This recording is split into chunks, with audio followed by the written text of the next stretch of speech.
حیوانوں کے سردار ہیں، اور میری بیٹی فاطمہ جنت کی عورتوں کی سردار ہے، اور علی کا درجہ حسن حسین سے بھی اونچا ہے کہ میرے نبی نے زندگی میں خبریں دیں، پھر حسین کو جان دینے کی کیا ضرورت تھی؟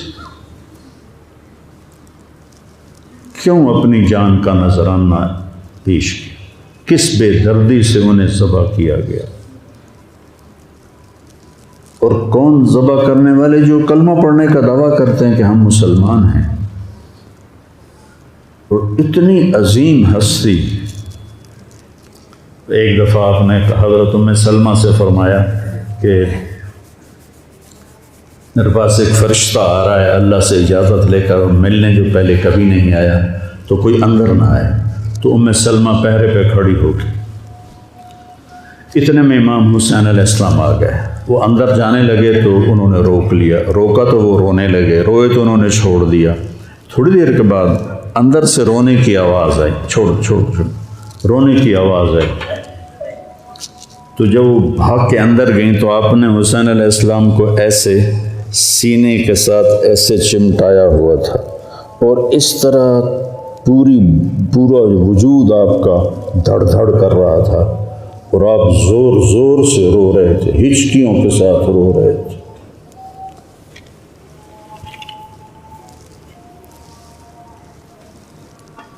ام سلمہ نے پوچھا، یا رسول اللہ میرے ماں باپ قربان کیا ہوا؟ آپ نے کہا یہ جو فرشتہ ملنے آیا ہے اس نے حسین کو دیکھا ہے، تو اس نے مجھے بتایا ہے کہ آپ کے اس بچے کو آپ کی امت ذبح کر دے گی، اور جس مٹی میں اس کا خون گرے گا، اس نے یوں ہاتھ میں مٹی لا کے دکھائی، اس میں آپ کا خون گرے گا، اور آپ نے وہ مٹی حضرت ام سلمہ کو دی۔ اور جس دن آپ شہید ہوئے 61 ہجری جمعے کے دن، تو حضرت ام سلمہ سوئی ہوئی تھی، تو عصر کے قریب سوئی ہوئی تھیں، تو خواب میں دیکھا اللہ کے نبی ہیں اور آپ کا رنگ اڑا ہوا ہے، بال بکھرے ہوئے ہیں، آنکھوں سے آنسو ہیں۔ تو حضرت ام سلمہ کہتے ہیں یا رسول اللہ خیر تو ہے، کیا ہوا؟ کہا حسین کو شہید ہوتے دیکھ کے آ رہا ہوں۔ تو ان کی آنکھ کھلی، انہوں نے مٹی کو اٹھا کے دیکھا، جو بوتل میں تھی وہ سرخ ہو چکی تھی، اور حضرت عبداللہ بن عباس نے خواب دیکھا کہ اللہ کے نبی کے ہاتھ میں بڑی بوتل ہے، زمین سے خون اٹھا کے اس میں ڈال رہے ہیں۔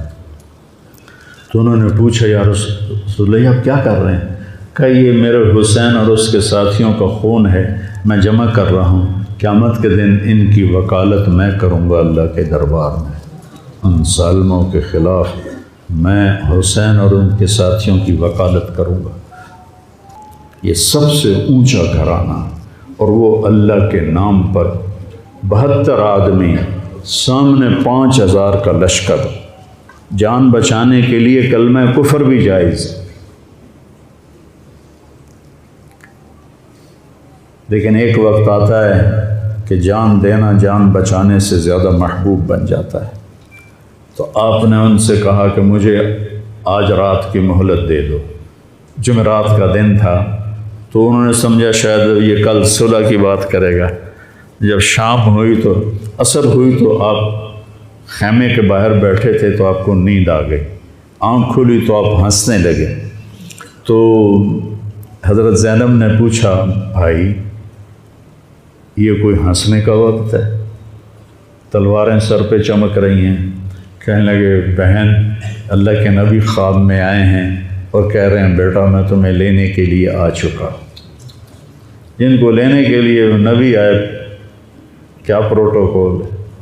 آپ لوگوں یہ افسروں کے لیے پروٹوکول نہیں لگتا؟ کیا پروٹوکول لگا ہے کہ میرا نبی فرشتوں کے ساتھ، صحابہ کے ساتھ آ کے حسین کا استقبال کر رہا ہے۔ تو آپ نے اپنے سارے ساتھیوں کو اکٹھا کیا رات کو، کہا دیکھو انہیں صرف میری جان مطلوب ہے، وہ مجھے قتل کرنا چاہتے ہیں، تمہیں نہیں، تم تو میری طفیل میں مارے جاؤ گے۔ تو ایسا ہے میں تمہیں اجازت دیتا ہوں، تم رات کے اندھیرے میں سب نکل جاؤ میں اکیلا اپنے اللہ کے پاس حاضر ہو جاؤں گا۔ تو سب نے کہا کہ ہمارا جینا بھی آل رسول کے ساتھ ہے اور مرنا بھی آل رسول کے ساتھ، تیرے بغیر ہماری بھی کوئی زندگی نہیں۔ سعید بن عبداللہ ایک نوجوان تھے، وہ کھڑے ہو کے کہنے لگے، اے حسین، میری ایک جان ہے جو ایک وار میں ختم ہو جائے گی، کاش میرے پاس 100 جانیں ہوتیں اور میں ہر جان تیرے اوپر قربان کرتا چلا جاتا، بل ہم تمہیں چھوڑ کے جائیں گے۔ تو وہ رات سب نے جاگتے گزاری اور نفلوں میں، دعاؤں میں، رونے دھونے میں۔ صبح آپ نے اپنے لشکر کو ترتیب دیا، 72 لوگ تھے، 42 گھوڑ سوار تھے اور 30 پیدل تھے۔ تو آپ نے رائٹ سائڈ کا جھنڈا دیا زہیر کو اور لیفٹ کا جھنڈا دیا حبیب کو، اور درمیان میں جھنڈا دیا اپنے بھائی حضرت عباس کو، جو عباس علمدار کہلاتے ہیں، ان کو جھنڈا دیا۔ اور پھر انہوں نے کہا، دیکھو ہم اب ایک امت ہیں، ایک ملت ہیں، ایک کلمے والے ہیں، لیکن اگر تلوار نکل گئی تو تم ملت سے خارج ہو جاؤ گے، تم نبی کے نواسے کو قتل کر رہے ہو، میں نے کبھی کسی کو بے گناہ قتل نہیں کیا، تم کس جرم میں مجھے قتل کر رہے ہو؟ تو شمر کہنے لگا، ہم نے تمہیں قتل کرنا ہے۔ تو کہنے لگے، صدق اللہ و رسولہ، سچ کہا اللہ اس کے رسول نے۔ ساتھیوں نے پوچھا، جی کیا کہا؟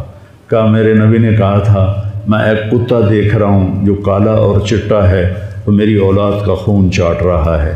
تو شمر کو برس پھل بیری ہو گئی تھی، تو کالے سیاہ رنگ کا تھا، تو اس کے چہرے پر کالے چٹے داغ، بدن پہ کالے چٹے داغ۔ تو آپ نے کہا، یہ وہ کتا ہے جو ہمارا خون پیے گا۔ تو جب اس نے کہا، ہم تمہیں قتل کریں گے، تو آپ ہنس پڑے، سبحان، کہنے، اب الموت تو خوف ہے، بے وقوف، مجھے موت سے ڈراتا ہے، موت میں تو ہماری راحت چھپی ہوئی ہے۔ تو ایک ایک کر کے لوگ نکلنے شروع ہوئے، تو جو نکلے کوفی قتل ہو جائے، جو نکلے وہ کوفی قتل ہو جائے۔ تو شمر نے بکواس کی، مرن واسطے آئیں، انہوں ساڑھے سارے نو مار دے ہونا ہے، ان کو کٹھے حملہ کرو ان پر، اور پہلے ان کے گھوڑے قتل کرو۔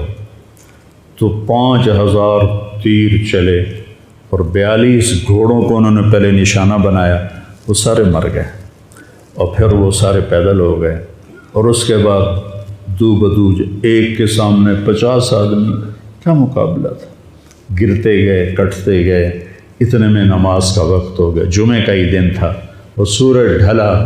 تو آپ نے دیکھ کر زہیر کو کہا کہ شمر سے کہو مجھے نماز پڑھنے دے، کوئی ہے گنجائش نماز چھوڑنے کی؟ شمر سے کہو مجھے نماز پڑھنے دے۔ کیا اس کے بعد بھی یہ امت کہہ سکتی ہے جی کیا کریں، ڈیوٹی پر تھا نہیں پڑھ سکا، دکان پہ رش بہت تھا نہیں پڑھ سکا، وہ جی بس ساتھیوں میں بیٹھے گپے مار رہے تھے نہیں پڑھ سکا، گنجائش ہے؟ تو آپ نے شمر کو پیغام بھیجا، نماز پڑھنے دو۔ انہوں نے کہا، ہم تمہیں قتل کریں گے نماز میں بھی۔ آپ نے کہا، پھر چلو آؤ ادھر آ ستمگر، ہنر آزمائیں تو تیر آزما ہم جگر آزمائیں۔ آپ نے کہا، آدھے نماز پڑھو، آدھے ان سے جنگ کرو۔ تو یہ کیسی نماز ہے کہ تیروں کی سنسناہٹ ہے، تلواروں کی جھنکار ہے، نیزوں کی کھڑکھڑاہٹ ہے، اور بدن خون سے تر بتر ہیں۔ اپنے خون سے وضو کیے یا کربلا کی مٹی سے انہوں نے تیمم کیا۔ جب انہوں نے اللہ اکبر کہا ہوگا تو زمین آسمان میں کیا ہلچل مچی ہوگی، جب سجدے میں سر رکھا ہوگا تو تحت الثری تک زمین کی کیا چیخیں بلند ہوئی ہوں گی، اور فرشتوں کی کیا آہ و بکا ہوئی ہوگی کہ 1443 ہجری جا رہی ہے، اب 44 آ جائے گی کل۔ 1443 سال میں ایسی نماز نہیں پڑھی گئی۔ کربلا کیا کہتا ہے کہ اللہ کے حکم پہ قربان ہو جاؤ، اللہ تمہیں امر کر دے۔ حسین آج بھی زندہ ہے، اور یزید کا نام و نشان مٹ گیا، ابن زیاد کا نام و نشان مٹ گیا، شمر کا نام و نشان مٹ گیا۔ آخر کرتے کرتے کرتے نماز مکمل فرمائی، نماز کے بعد پھر سینہ سپر ہوئے، سارے ساتھی قربان ہو گئے، اہل بیت بچ گئے 16۔ تو آپ کے بیٹے علی اکبر نے کہا ابا جان میں آپ کو مرتا نہیں دیکھ سکتا، آپ مجھے پہلے مرنے دیں، میں آپ سے پہلے جانا چاہتا ہوں۔ تو آپ نے بیٹے کو روانہ کیا، وہ تلواروں کے نغمے میں آئے اور سر دھڑ سے جدا ہو گیا۔ پھر حضرت حسن کے بیٹے عبداللہ آئے، کہنے لگے چاچا میں بھی تجھے مرتا نہیں دیکھ سکتا، مجھے اجازت دے میں جاؤں، یہ میرے نبی کی اولاد ذبح ہو رہی ہے، یہ بکرا نہیں ذبح ہو رہا، یہ میرے نبی کی اولاد ذبح ہو رہی ہے۔ تم پولیس والوں کو، تم تاجروں کو، تم زمینداروں کو، تم سیاستدانوں کو، تم کاروباریوں کو، تم بیوروکریسی کو، تم فوج کو وہ پیغام دے رہے ہیں کہ اللہ کو راضی کرنے میں ہر سودا منظور ہے۔ تو پھر کیا ہوگا؟ حسین کی طرح نام زندہ رہے گا، اور دنیا کے سودے کرنے والوں کا یزید کی طرح نام مٹ جائے گا۔ آج اس بدبخت کی قبر کا بھی نشان کوئی نہیں، اور حسین کی قبر پہ سارا سال میلہ لگا رہتا ہے، اور زائرین کا ایک رش ہوتا ہے، لوگ پیدل جاتے ہیں مزار شریف پر۔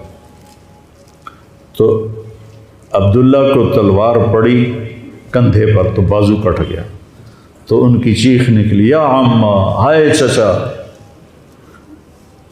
کیا گزری ہوگی حسین کے دل پر، یا عمّا، ہائے میرے چچا۔ تو وہ پیچھے تھے تو وہ زخمی تھے، لیکن وہ شیر کی طرح آئے ٹھاڑتے ہوئے اور صفوں کو چیرا، اور عبداللہ تک پہنچے تو ایڑیاں رگڑ رہے تھے، تڑپ رہے تھے، آخری سانس تھے۔ تو آپ نے کہا بھتیجے آج تیرا چچا بڑا بے بس،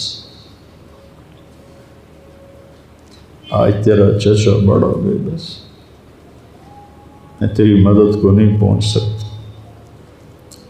کیا حال ہوگا ان کا جب یہ اللہ کے نبی کے سامنے پیش ہوں گے۔ پھر آپ نے ان کی میت کو اٹھایا، پیچھے جا کے رکھا۔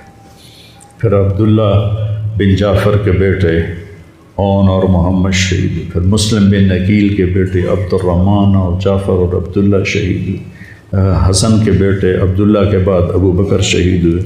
پھر آپ کے اپنے بھائی عثمان، جعفر، محمد، عبداللہ، ابو بکر، 5 بھائی حضرت فاطمہ کی نسل سے، دوسری بیویوں سے، وہ شہید ہوئے، عباس، اور چھٹے آپ شہید ہوئے۔ جب آپ آخری رہ گئے تو آپ کے بیٹے تھے عبداللہ 2 سال کے، آپ نے کہا عبداللہ کو بھیج، اس کو ایک دفعہ پیار کر لیا، 2 برس کا بچہ، ہم نے اس کو سینے سے لگا، اس کو پیار کیا، اور اس کو جھولے میں بٹھا کے اس کو ایسے دیکھ رہے تھے کہ کوفی لشکر سے ابن الموکر ایک سپاہی تھا، اس نے نشانہ لگا کے جو تیر چلایا، تیر خطا بھی ہو سکتا تھا، لیکن وہ یہاں آ کے لگا، یا اور گردن کے پار ہو گیا، اور عبداللہ کی چیخ بھی نہ نکل سکی، اور یوں گردن ڈھلک گئی۔ یہاں میرے نبی کے نواسے کا پیمانہ لبریز ہوا، آپ نے دونوں ہاتھ کر کے عبداللہ کا خون ایسے اپنی لب میں بھر لیا، اور پھر اس کو یوں آسمان کی طرف اٹھا کر کہا تو راضی ہے تو میں بھی راضی، تو راضی ہے تو میں،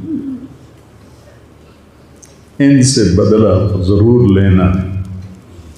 اس کے بعد کوئی مسلمان کہہ سکتا ہے کہ میں اولاد میں کتوں کماؤں، ہیرا پھیری نہ کراں، جھوٹ نہ بولاں، رشوت نہ لواں،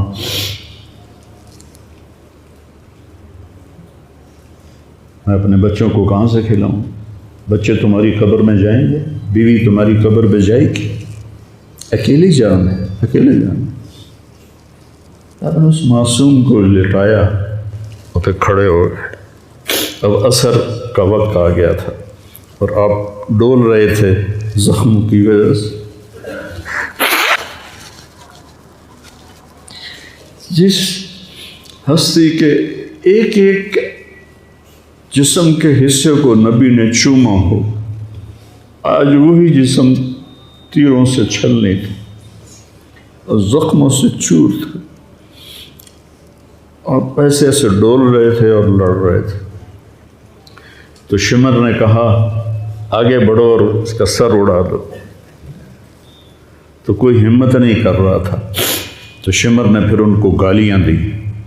تو زرع بن شریک تمیمی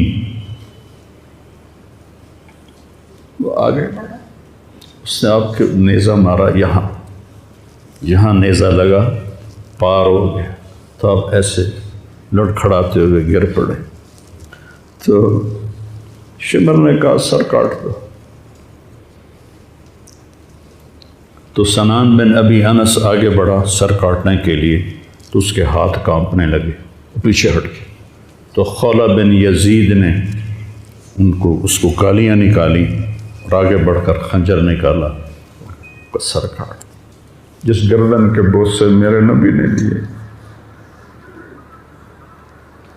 اس کو یوں سینے سے لگایا تھا، اس کا سر کاٹ دیا۔ پھر 72 کے سر کاٹ دی، 2 سال کے عبداللہ کا سر بھی کاٹ دی اور نیزوں پہ چڑھا دی اور لاش پہ گھوڑے دوڑا دی۔ تو جب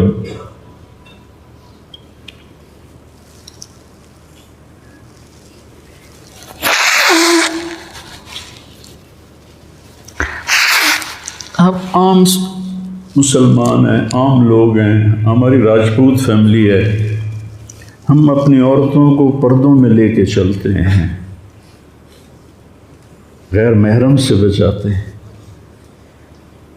میرے نبی کی بیٹیوں کو کھلا کوفیوں نے گھسیٹ، اور میرا رب دیکھ رہا، میرے نبی کی اولاد پیغام دے رہی ہے کہ اللہ سے غداری نہ کرنا، چند ٹکوں پر، چند دن کی زندگی پر اللہ سے غداری نہ کرنا۔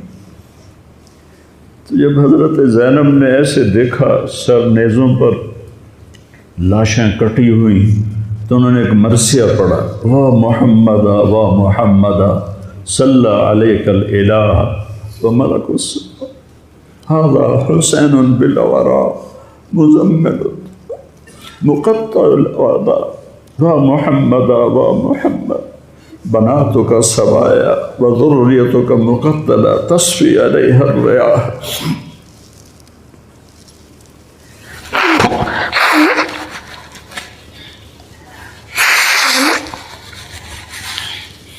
ہائے یا رسول اللہ، ہائے یا رسول اللہ، آپ پہ اللہ کا سلام ہو، فرشتوں کا سلام ہو۔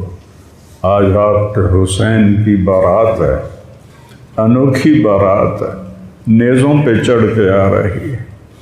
آج اس نے سرخ جوڑا پہنا ہوا ہے، اپنے خون کے دھاگوں کا جوڑا پہنا ہوا ہے، اپنی بوٹیوں کا سرہ بنایا ہوا ہے، اور آج اس کی بارات نیزوں پہ چڑھ کے جا رہی ہے۔ آپ کی اولاد کو قتل کر دیا گیا، آپ کی بیٹیوں کو قید کر دیا گیا، کوفیوں نے کفن نہیں دیا، تو تصفی علیہ الریاح، ہوا کو غیرت آئی، اس نے مٹی کو اڑایا اور ان کو مٹی کے کفن پہنا دیے۔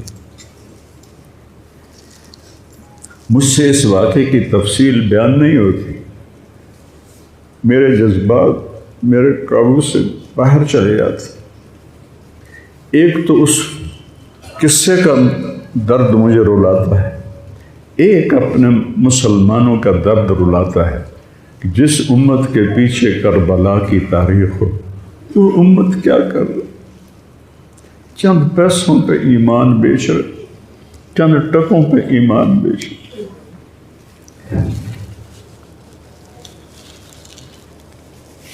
تو بھائیو، نیا سال آ رہا ہے، ہم توبہ کریں اللہ کی بارگاہ، اور آج ہم اپنی زندگی کی نئی بنیاد رکھیں کہ یا اللہ میں آج کے بعد تیری مانوں گا، تیرے محبوب کی مانوں گا، اور جو قربانی آئی میں اسے برداشت کروں گا۔